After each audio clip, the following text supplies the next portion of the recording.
please explain how Shaul HaMelech had such a tragic kingship despite being so righteous? He didn't even want to be a king in the first place. Did Ruach Shtut take away his free will? Thank you. No, the Torah says, and the Gemara discusses it, that Shaul HaMelech, as righteous as he was, got the Yetzirah, got Ruach Shtut, what they call the Yetzirah, and he was led to believe that David HaMelech was trying to steal his kinghood. And unfortunately, he believed a few wicked people like Doeg Adomi, Shem Reshaim Yerkav, who has no share of the world to come, because Doeg was the head of the Sanhedrin, was the head rabbi. And that led Shaul to make multiple mistakes as a result of this single mistake that he made, if you will.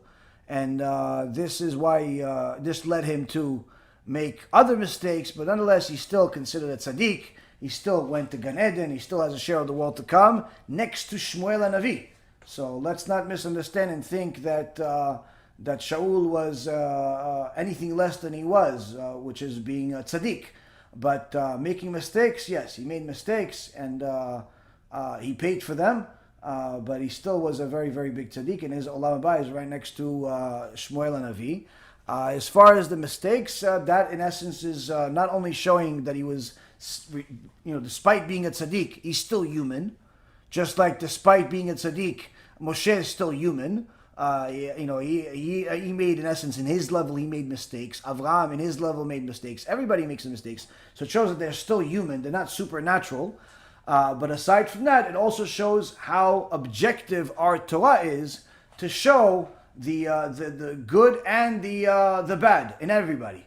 Unlike the other religions that only personify their leaders as perfect and practically deities, or outright deities, our Torah is objective. Our Torah shows the good and the bad about the sages, the forefathers, and everybody in it. There is and tzaddik shelo yichta. There's no righteous person that won't sin. This is a rule in the world. So long as you're a human being, you have an evil inclination, and you will make certain mistakes. There's the Gemara discusses the mistakes of certain sages and how HaShem saves some of them from them beforehand, some afterhand. For example, immorality. There's a rule in the Torah, in a Torah that en apotropos la'arayot, meaning that no one is above immorality. Meaning that if a person doesn't work on themselves day and night and doesn't watch themselves, they could easily fall for immorality.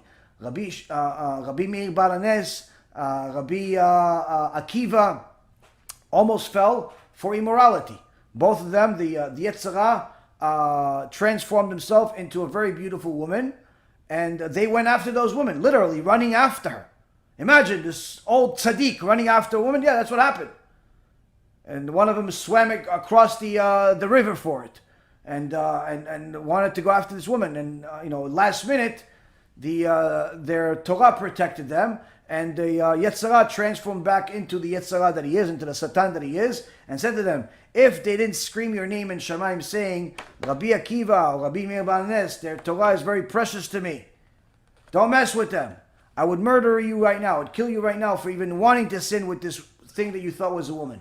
Meaning that, but it was to show them that they're still human. Even Abaye says that when he saw these two young people didn't know each other. They went on a long path, and Abaye was an old man, was following them to make sure they're not sinning. Followed them for a very, very long distance. And he saw that once they got to that city that they want, they parted ways without ever touching each other. Nothing. They were in the woods, they were this, never touching each other. Abaye started crying. He says, if I was him, I would have sinned already with this girl. Meaning that no one is above the immorality. No one is above sin altogether. Hence the reason why HaKadosh Baruch Hu put into the world tshuva, to put tshuva. So it's not such a anomaly that Shaul HaMelech made a mistake. But again, the sin itself doesn't make the person into a wicked person. It's what they do after the sin that makes them into a wicked or a righteous person. If a person sins and then does tshuva, then guess what? That person is a tzaddik. That person is a righteous person. They even get merit for that tshuva. They get rewarded for that tshuva. On the other hand, if the person makes a sin and then just says, you know what, I made one sin, I'm going to continue making sins, that's a wicked person. That's a wicked person. It's the decision of what you're going to do after you fall that is going to determine who you really are. So that's in essence the difference. When Shaul HaMelech first realized that he made a mistake with Amalek, and he should have also destroyed their cattle, their sheep. He initially tried defending himself by blaming it on something else, but when he realized that he was mistaken, he said, I'm sorry. He said, I'm sorry. Shmuel said to him, had you said I'm sorry right away, Hashem would have forgiven you. Because you tried defending it, Hashem didn't forgive you, and you lost your kinghood. What he didn't also know is that Amalek were also mechashfim, they were also wizards, and they actually transformed themselves into sheep. So the sheep that he was supposed to slaughter, he didn't slaughter because he wanted to bring them as sacrifices for Hashem. Even though Hashem didn't ask him for sacrifices, he asked them to kill everything that they have. He wanted to do a mitzvah that no one asked for. And on him it is written, Al tiyeh tzaddik harbe. On Shaul it's written, don't be overly righteous. Don't do more than Hashem asked you to do. Hashem said, do A, do A. Don't do A and then say, you know what, let me just do B, C, and D. No one asked you to do B, C, and D. And this is not to be confused with Chassidut. Chassidut is not doing B, C, and D. Chassidut is doing A better than you're even supposed to. You're still with A, but it's even better than what A is supposed to be. But the point is, with Shaul HaMelech, he made a mistake by adding something that he wasn't supposed to add. And then when he was rebuked for it, instead of immediately saying, I'm sorry, he made the same mistake as Adam HaRishon, who didn't say, I'm sorry right away, and therefore neither one of them were forgiven. Were forgiven right away, only after the fact. He said, I'm sorry, but they still had to get some type of punishment. Had he said, I'm sorry right away, then Hashem would have forgiven him. And to also prove that Shaul HaMelech was a very righteous person, is the Gemara says that if Shaul HaMelech and David HaMelech's roles were different, the opposite of each other, meaning that if David HaMelech would have been the first king, and Shaul HaMelech would have been the younger one, Hashem would have allowed Shaul to kill David. Meaning he didn't allow David to kill Shaul, even though David could have killed Shaul, still it didn't happen. It wasn't the will of Hashem.